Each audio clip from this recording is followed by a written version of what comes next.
일본의 젊은 세대들 사이에서 변화하는 한국의 위상, 단순한 관광지가 아닌 경제적 기회의 땅으로 주목받는 한국, 특히 20대 일본 여성들 사이에서 급증하는 한국행 열풍의 실제 이야기. 해가 지날수록 일본인들은 한국이 더 경제적으로 풍요로운 나라임을 인정할 수밖에 없고, 한국의 풍요로운 환경을 부러워하며 한국을 찾아오는 사람이 늘어나고 있습니다. 그 흐름의 중심에는 20대 일본 여성들이 있습니다. 최근 한국인 남성과 결혼한 일본인 여성들이 운영하는 유튜브 채널도 급증하고 있고, 일본인 여성이 혼자 한국에 살면서 운영하는 채널들도 아주 많아진 걸 보면 요즘의 분위기는 확실히 일본 여성들이 한국으로 몰려오고 있다라는 느낌이 드네요. 실제로 일본의 한 취업 포털 사이트의 조사에 따르면 20대 여성들이 해외 취업을 고려할 때 가장 선호하는 국가로 한국을 꼽았다고 해요. 특히 도쿄나 오사카 같은 대도시 젊은 여성들 사이에서는 한국 취업 스터디가 인기를 끌고 있다고 합니다. SNS에서는 한국에서 직장 생활을 시작한 일본 여성들의 일상을 다룬 콘텐츠가 큰 인기를 얻고 있고, 한국으로 이직하고 싶다는 해시태그도 트렌드가 될 정도예요. 더 흥미로운 건 이런 현상이 단순히 한류나 문화적 동경 때문만은 아니라는 거예요. 물론 한류 문화의 영향력도 크지만 더 중요한 건 한국의 선진적인 근무, 환경과 높은 연봉, 그리고 성장 가능성이라고 해요. 한국 기업에서 일하는 일본인 여성들의 SNS를 보면 일본에서는 상상도 못했던 대우를 받고 있다, 실력으로 인정받을 수 있는 환경이라 좋다는 이야기들이 많이 보이더라고요. 무슨 일인지 그녀의 사연을 들어볼까요? 지금 사연을 시작합니다. 시청하시기 전에 여러분의 구독과 좋아요, 그리고 알림 설정이 큰 도움이 됩니다. 저는 일본에서 대기업에 다니고 있는 유카라고 합니다. 저와는 6살 차이 나는 동생 사쿠라가 한국 대학에 진학하겠다는 일본 내 대학 진학을 포기하고 1년 더 공부를 하겠다고 선언해서 우리 집이 완전히 난리가 났는데요. 사실 제가 다니는 회사에서도 최근 이런 변화를 실감하고 있었어요. 작년에 신입사원 연수 때 한국계 기업의 혁신 사례를 공부했고, 올해부터는 한국어 강좌도 개설됐거든요. 해외 사업부에서는 한국 기업들과의 협업 프로젝트도 늘어나는 추세라고 해요. 그리고 얼마 전에는 제 팀의 선배가 한국 지사로 이직을 했는데 거기서 더 좋은 처우를 받으며 일하고 있다는 소식도 들었어요. 그 선배는 한국에서는 수평적인 조직 문화 덕분에 자신의 의견을 자유롭게 제안할 수 있고 성과만 좋으면 승진도 빠르다며 만족스러워했죠.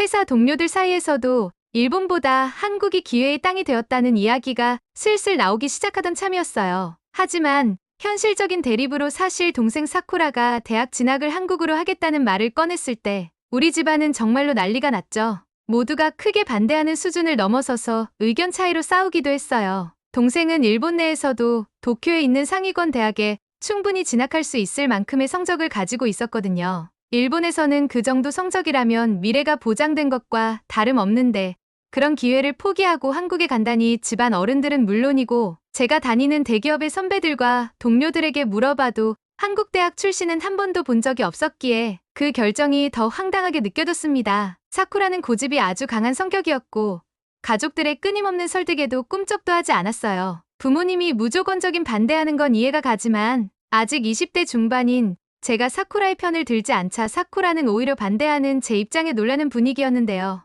하지만 저 역시나 부모님과 똑같은 입장일 수밖에 없었고 사쿠라가 틀렸다고 밖에 생각되지 않았거든요. 저는 이미 일본에서 안정적인 직장을 잡은 사람으로서 한국이 아무리 성장했다고 하지만 일본을 뛰어넘을 만큼은 아니라고 확신했어요. 동생이 말한 한국 대학이라는 곳이 정말로 일본 대학과 비교의 경쟁력이 있을까요? 솔직히 저는 회의적이었습니다. 일본 내에서조차 한국에서 공부한 사람이 성공했다는 이야기는 들어본 적도 없었고 그들의 대학 시스템이 우리와 같은 명문 전통을 가지고 있다고는 생각하지 않았습니다. 제가 다니는 회사도 일본 대학 출신들로 채워져 있고 한국과의 비즈니스도 제한적인 경우가 많았기 때문에 한국 대학이 사쿠라에게 무슨 특별한 기회를 줄 수 있을지 도저히 상상이 되지 않았죠. 사쿠라의 선택을 보면서 저는 오히려 걱정이 앞섰습니다. 일본에서 보장된 길을 포기하고 낯선 곳으로 향하는 동생이 과연 옳은 선택을 한 것인지, 그 선택이 나중에 큰 후회로 남지는 않을지 말이에요. 하지만 그런 생각과는 별개로 사쿠라의 눈빛은 단호했어요. 그 어떤 비판에도 굴하지 않는 태도를 보며 한편으로는 그런 자신감이 어디에서 오는 것인지 궁금해지기도 했습니다. 물론 저도 20대 여성으로서 당연히 한류를 좋아해요. 한국 가수들의 음악을 즐겨 듣고 드라마도 자주 보거든요. 동생 사쿠라가 고등학교 2학년 때는 제가 주도적으로 가족 여행을 기획해서 한국에 데리고 갔던 적도 있었어요. 그때 우리가 다녀왔던 한국의 관광 명소들이 아직도 생생하게 기억날 정도인데요. 롯데월드에서는 어린아이처럼 놀이기구를 타며 하루를 보냈고, 연희동에서 골목골목 숨겨진 카페들을 찾아다니며 한국의 감성적인 분위기를 만끽했어요. 삼청동 거리에서는 전통과 현대가 어우러진 독특한 풍경 속에서 즐거운 시간을 보냈고, 한국 음식을 맛보며 우리 둘 다 너무 행복했었죠. 그 여행은 정말 잊지 못할 좋은 추억으로 남아있는 건 사실이에요. 하지만 아무리 한국이 좋다고 해도 동생이 일본을 떠나 한국 대학에 진학하겠다고 말할 줄은 상상도 하지 못했습니다. 솔직히 말하자면 동생이 그런 결정을 내리게 된데 저도 조금 책임이 있는 게 아닌가 하는 생각이 들기도 했다는 거죠. 그 여행이 동생에게 한국이라는 나라를 너무 이상화시켜 버린 건 아닌가 싶었거든요. 제가 일부러 동생에게 한국을 잘 보여주려고 노력했던 게 오히려 이런 결과를 낳은 건 아닐까? 혹시 내가 동생의 진로에 불필요한 영향을 미친 건 아닐까 하는 후회가 들기도 했어요. 물론 그때의 여행은 단순히 추억을 쌓기 위한 목적이었지 동생에게 한국에 대한 특별한 인식을 심어주려고 했던 건 아니었지만요. 저 역시 한국이 좋은 나라라는 걸 인정하지만 그렇다고 해서 동생이 일본 내 상위권 대학을 포기하고 굳이 한국으로 진학해야 한다는 결정에는 선뜻 동의할 수 없었거든요. 게다가 상위권 대학에 진학한다면 좋은 기회는 더 많기 때문에 동생의 선택이 틀렸다는 생각을 가질 수밖에 없었어요. 물론 저 역시나 한국이 좋은 나라라는 건 인정할 수밖에 없기는 했어요. 한국은 여행지로는 훌륭한 나라였어요. 깨끗하고 활기찬 도시들, 친절한 사람들, 그리고 매력적인 문화까지. 하지만 그건 어디까지나 여행자로서의 관점이었고 저에게 한국은 살기 좋은 나라라기보다는 그저 구경하기 좋은 나라였어요. 그래서 동생이 한국 대학 진학을 목표로 삼으며 1년간 공부를 더 하겠다고 했을 때 저는 그 결정이 이해되지 않는 동시에 너무나 충격적이었을 수밖에 없었던 거죠. 하지만 동생 사쿠라는 한국에 대해 단순히 동경하는 수준 때문에 한국에 가겠다고 한 게 아니라 정말 신중하게 고민하고 선택한 거였는데요. 단순히 감정적으로 한국이 좋아서 그런 결정을 내린 게 아니라 나름대로 객관적인 자료와 통계를 근거로 들며 자신의 주장을 뒷받침했어요. 동생은 한국의 경제적 상황, 대학 졸업 후의 취업 가능성, 그리고 생활의 질까지 비교한 자료들을 가져와서 저와 가족들에게 보여줬는데요. 그러면서 동생은 이렇게 말했죠. 왜 일본인이라는 이유만으로 무조건 일본 대학에 진학하고 일본 회사에 취직해서 살아야 하는 거야? 내가 봤을 때 한국에 가서 대학을 졸업하고 가능하다면 그곳에서 자리를 잡는 게 훨씬 더 경제적으로 여유롭게 살 수 있는 길이야. 동생의 그 말에 사실 저는 굉장히 충격을 받았습니다. 일본에서, 그것도 도쿄에서 안정적인 직장을 가지고 살고 있는 제가 보기에는 동생의 말이 다소 경솔하고 비현실적으로 들렸거든요. 하지만 사쿠라의 말 속에는 확신이 있었습니다. 일본에서의 전통적인 성공의 길을 따르지 않겠다는 동생의 결심은 단순히 반항심에서 나온 것이 아니라 현실적인 고민과 계산에서 비롯된 것이었죠. 저와 동생은 불과 6살 차이밖에 나지 않지만 한국에 대한 인식의 차이는 꽤나 컸습니다. 제 또래의 세대들은 솔직히 한국이 일본보다 앞서 있다고 생각하지 않았어요. 우리 세대는 일본이 여전히 경제적으로나 문화적으로 더 선진국이라고 믿고 있었고 한국은 발전 중이긴 해도 여전히 일본을 따라오는 나라라는 인식이 강했죠. 한국에 대해 좋게 생각하는 사람들도 많았지만 그건 어디까지나 친근한 이웃 정도의 이미지였지 앞서가는 나라라고 생각하지 않았습니다. 하지만 동생 사쿠라의 세대는 달랐습니다. 그들은 어릴 적부터 한국의 문화 콘텐츠를 접하면서 자랐고 인터넷과 다양한 매체를 통해 한국에 대한 새로운 이미지를 형성했던 거죠. 동생에게 한국은 이미 선진국이었던 일본보다 더 잘 살고 있는 나라라는 생각이 자리 잡고 있었습니다. 동생은 단 한 번도 한국이 일본보다 뒤처져 있다고 생각한 적이 없었어요. 오히려 한국은 기술, 경제, 문화적으로 일본을 앞질렀고 젊은 세대에게는 더 매력적인 나라라는 인식을 가지고 있었습니다. 동생의 이런 태도와 말들을 들으면서 저는 세대 간의 인식 차이를 뼈저리게 느꼈는데요. 한국에 대한 동생의 견해는 단순한 감정이나 추측이 아니라 동생 세대가 자라면서 자연스럽게 형성한 현실적인 시각이었고 저에게는 여전히 낯선 나라로 느껴지는 한국이 동생에게는 이미 익숙하고 잘 사는 나라로 보였던 거죠. 사쿠라는 한국이 이미 일본보다 경제적으로나 사회적으로 더 앞서 있다고 굳게 믿고 있었고 그 믿음은 쉽게 흔들리지 않을 것 같았는데요. 심지어 사쿠라는 어른들이 흔히 하는 말, 한국보다 일본이 당연히 더 부자이고 훨씬 더 선진국에 가깝다는 말에 대해 이렇게 반응했어요. 그건 그냥 한국을 몰라서 하는 이야기거든요. 자존심 때문이라고 생각해. 동생의 이런 말을 듣고 저는 정말 깜짝 놀랐습니다. 한국에 대한 인식이 저와는 완전히 다를 뿐만 아니라 어른들조차 동생의 시각에서는 시대에 뒤떨어진 생각을 가지고 있는 것처럼 보였던 거죠. 단순히 동생의 개인적인 견해라기보다는 젊은 세대들 사이에서는 이런 생각이 꽤나 널리 퍼져 있다는 것을 깨닫게 되었어요. 저 역시나 아직 20대 중반이지만 제가 모르던 제 또래의 또 다른 생각들이 있다는 것도 알게 되었죠. 동생은 또 이미 한국에 가서 자리를 잡은 일본인 선배들이 있다며 그 사람들이 하는 이야기를 들어보면 정말 한국이 최고라고 하고 있고 꼭 한국에 가야 한다고 말한다고 하더군요. 이 말을 듣고 저는 동생에게 그 선배들이 남긴 글이나 블로그를 알려달라고 부탁했어요. 한국에 대해 동생이 가진 확신이 어디에서 나오는 건지 직접 확인하고 싶었거든요. 그래서 동생이 소개해준 블로그들을 읽기 시작했는데 그곳에는 한국에서 성공적으로 자리 잡은 일본 청년들의 생생한 경험담이 가득했다는 건데요. 블로그에 올라온 글들을 읽으면서 저는 또 한 번 놀랐는데요. 한국에서 살고 있는 일본 청년들은 단순히 만족스럽게 지내고 있는 정도가 아니라 그들의 삶은 일본에서면 상상하기 어려울 만큼 풍족하고 안정적이었습니다. 특히 인상 깊었던 건 한국의 디지털 환경이었어요. 일본에서는 아직도 현금 위주의 결제가 많은데 반해 한국에서는 스마트폰 하나로 모든 게 해결된다고 하더군요. 은행 업무부터 쇼핑, 식사 주문까지 모든 것이 디지털화되어 있어서 일상생활이 훨씬 편리하다고 해요. 게다가 배달 문화가 발달해서 야근할 때도 건강한 식사가 가능하고 여가 시간을 더 효율적으로 쓸 수 있다는 거예요. 거기다 워라밸도 일본과는 많이 달랐어요. 정시 퇴근이 보장되는 회사들이 많아서 퇴근 후에 운동이나 자기 개발에 투자하는 시간을 가질 수 있다고 해요. 실제로 블로그를 운영하는 한 일본인 여성은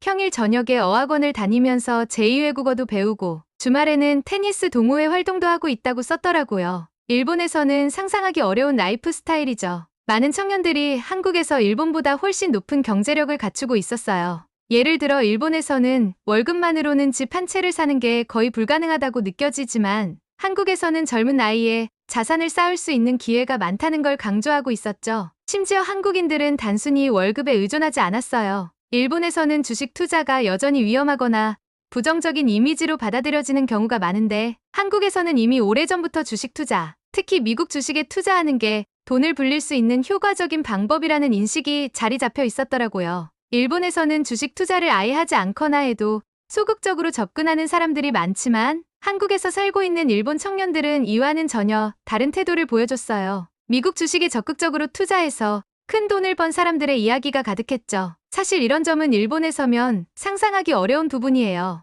일본의 또래 청년들 중에서 이런 식으로 주식 투자나 경제 활동을 적극적으로 하는 사람은 거의 없으니까요. 하지만 한국에서는 이미 사회 전반적으로 이런 경제 활동이 활발하게 이루어지고 있었고 일본 청년들 역시 그 흐름에 자연스럽게 동참하면서 성공적인 경제 생활을 누리고 있었습니다. 동생이 말했던 대로 한국에 가서 자리를 잡은 일본 청년들의 삶은 제가 상상했던 것보다 훨씬 더 안정적이고 성공적인 모습이었어요. 이들의 이야기를 읽다 보니 제가 어렸을 때부터 듣고 자란 일본 중심의 세계관이 얼마나 제한적이었는지 깨닫게 되더군요. 심지어 한국에서 15년 이상 살고 있는 일본인 여성은 한국인 남성과 결혼했는데 몇 년 전 대출 금리 4% 이상을 내면서 한국에서 아파트를 구매했고 일본 여성은 극구 반대하던 아파트였지만 한국인 남편 덕분에 아파트를 구매하게 되었고 한국 돈으로 6억짜리 자산 가치이던 아파트가 결국에는 10억이 넘어가면서 엄청난 자산 상승을 경험하기도 했다고 말이죠. 그래서 한국에서는 근로소득 이외에 투자소득으로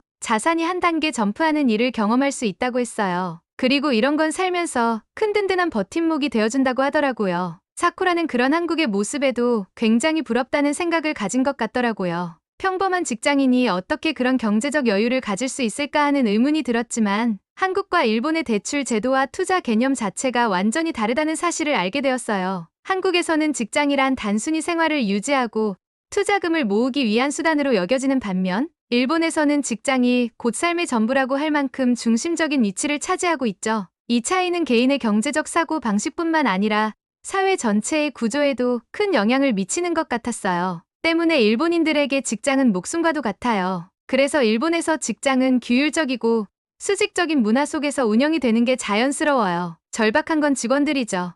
일본 직장인들은 직장을 잃는다는 것은 곧 생존에 심각한 위협이 된다고 느끼기 때문에 기업에서도 직원들의 이러한 심리를 활용해 안정적인 운영에 집중하려는 경향이 강하죠. 하지만 문제는 이런 안정지향적인 문화가 일본 사회를 점점 더 정체되게 만들고 있다는 거예요. 일본의 많은 기업들은 직원들을 그렇게 부리면서도 동시에 직원들을 먹여 살려야 한다는 책임감이 있어요. 그래서 과감한 투자를 꺼리고 위험을 감수하기보다는 현재를 유지하려는 선택을 하죠. 예를 들어 일본의 많은 대기업들은 보유하고 있는 자산을 과감히 활용하거나 새로운 산업에 투자하기보다는 기존의 성공적인 사업 모델에 의존하며 돈을 쌓아두기만 하는 경향이 강하다는 점을 여러 경제식을 통해서 지적하고 있었어요. 한국은 이와는 완전히 다른 모습을 보이고 있었는데요. 한국의 경제 문화에서는 직장이 삶의 전부가 아니라는 인식이 자리 잡혀 있어서 직장을 통해 얻은 수익을 기반으로 한 개인적인 투자 활동이 매우 활발하게 이루어지고 있었어요. 한국에서는 직장 생활을 통해 안정적인 소득을 확보하고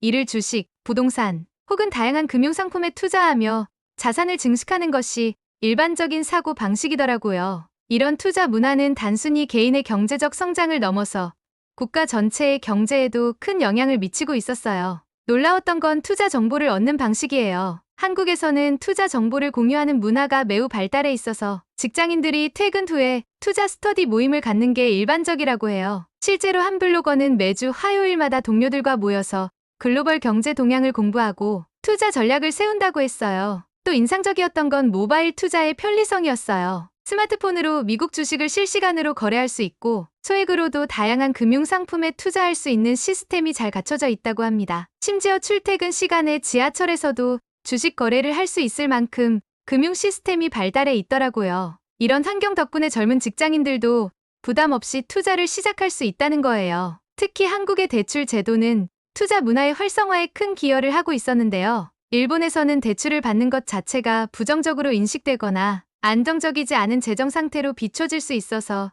대출을 받는 것을 꺼리는 분위기가 강하지만 한국에서는 대출을 적극적으로 활용해 자산을 늘리는 것이 일반적인 방법으로 받아들여지고 있었어요. 물론 대출에는 위험이 따르지만 한국에서는 그 위험을 계산하고 관리할 줄 아는 투자 문화가 이미 자리 잡혀 있는 거죠. 반면 일본에서는 직장을 중심으로 돌아가는 삶이 사람들을 지나치게 안정지향적으로 만들고 있었어요. 안정성 자체를 목표로 삼는 사회에서는 필연적으로 혁신과 도전이 부족해질 수밖에 없고 이는 일본 사회가 점차 혁신과 멀어지는 이유 중 하나로 작용하고 있다는 생각이 들었어요. 일본의 사회 구조는 기업의 보수적인 성향을 더욱 강화하는 방향으로 작용하고 있었어요. 일본의 많은 기업들은 위험 부담을 감수하지 않으려고 하고 무조건적으로 안정적인 투자만을 선호하거나 아예 투자를 하지 않고 자본을 쌓아두기만 하는 경우도 많았어요. 이는 결과적으로 일본 사회 전체를 지금 그대로를 유지하려는 나라로 만들어 버리고 있었죠. 이와 달리 한국은 적극적인 투자를 통해 빠르게 변화하고 발전하는 모습을 보였어요. 한국의 경제 시스템에서는 단순히 현재를 유지하는 것에 만족하지 않고 새로운 산업을 개척하고 미래를 대비하려는 움직임이 활발히 이루어지고 있었어요. 이런 차이는 결국 두 나라가 미래를 준비하는 방식에서 얼마나 큰 격차를 보이고 있는지를 잘 보여주는 사례였고 게시글에서 접한 심층적인 분석들은 이러한 점을 명확히 짚어주고 있었어요. 일본은 점차 혁신과 도전에서 멀어지며 정체된 나라로 자리 잡아가고 있었고 이는 단지 경제적 문제에 그치는 것이 아니라 사회 전체의 분위기에도 큰 영향을 미치고 있다는 것이었죠. 반면 한국은 이러한 점에서 완전히 대조적인 모습을 보여주며 미래를 대비하는 데 있어서도 훨씬 앞서 있다는 것을 깨닫게 해주었어요. 게다가 이제는 일반적으로 한국인들의 근로소득이 일본인들을 뛰어넘었으며 이를 뒷받침하는 여러 통계를 보아도 실질적인 소비력을 기준으로 했을 때 한국인들이 일본인들보다 최소 5배 이상 부유하다는 사실을 부정할 수 없었어요. 단순히 소득만 높은 것이 아니라 실제로 그 소득을 어떻게 사용하고 삶의 질을 높이는지에 대한 부분에서도 한국이 앞서 있다는 이야기가 나오는 걸 보면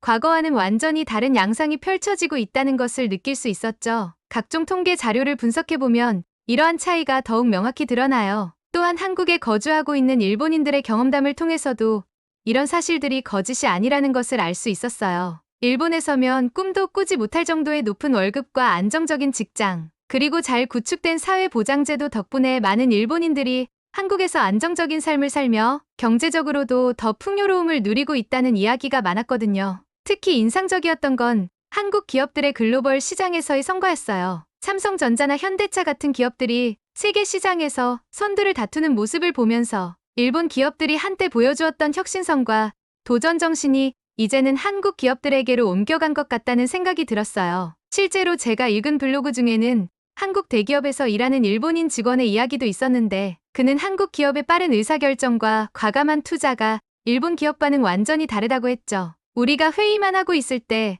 한국 기업은 이미 실행하고 있다라는 말이 특히 기억에 남네요. 더구나 놀라웠던 건 한국의 스타트업 생태계였어요. 젊은 창업자들이 새로운 아이디어로 도전하고 그들을 지원하는 투자 시스템이 잘 갖춰져 있다는 거예요. 일본에서는 실패에 대한 두려움 때문에 창업을 꺼리는 분위기가 강한데 한국에서는 오히려 젊었을 때 도전해보라고 격려하는 문화가 있다고 하더라고요. 동생은 이런 한국의 현실을 보고 일본을 떠나고 싶어 했던 거고 한국으로 가야 한다고 확신을 가지고 말하고 있었어요. 일본에서는 고등학교를 졸업하고 일본 대학에 진학하는 것이 가장 안정적인 미래로 여겨지는 게 일반적이에요. 그런 길을 포기한다는 동생의 결정은 저를 비롯한 가족 모두에게 큰 충격이었지만 동생은 오히려 지금의 일본이 더 이상 안정적이지 않다고 생각하고 있었던 거죠. 제가 고등학교를 졸업하던 6년 전만 해도 한국은 일본에 도전할 수 있는 위치에 있다고 보지 않았어요. 당시에는 일본이 여전히 경제적으로 더 나은 위치에 있었고 한국은 빠르게 성장하고는 있지만 일본을 넘어서기에는 한참 멀었다고 생각했던 게 사실이에요. 그런데 이제는 그 위상이 완전히 달라져 있다는 것을 부정할 수가 없어요. 한국은 6년 동안 엄청난 변화를 겪으며 경제적으로도 문화적으로도 그리고 글로벌 인지도 면에서도 일본을 넘어선 모습을 보여주고 있었어요. 반면 일본은 정체된 상태에서 별다른 혁신을 보여주지 못하고 있었고 이런 차이가 점점 더 벌어지는 것이 느껴졌어요. 일본의 젊은 세대들 사이에서 이제는 더 나은 미래를 위해 한국으로 가야 한다고 생각하는 사람들이 늘어나고 있다는 것은 단순히 경제적 문제만이 아니라 사회 전체의 분위기가 바뀌고 있다는 것을 의미하는 거죠. 이런 상황 속에서 동생이 한국을 선택한 건 단순히 감정적인 결정이 아니라 현실을 바탕으로 한 논리적인 선택이라는 생각이 들기 시작했어요. 동생이 보여준 데이터와 한국에 거주하는 일본인들의 실제 경험을 보면서 지금의 일본과 한국의 차이를 인정하지 않을 수 없었거든요. 그래서 사쿠라의 긴 설득 끝에 저는 결국 사쿠라의 의견을 존중해 주기로 했어요. 부모님은 제가 사쿠라의 편으로 돌아섰다는 사실에 놀라워하셨지만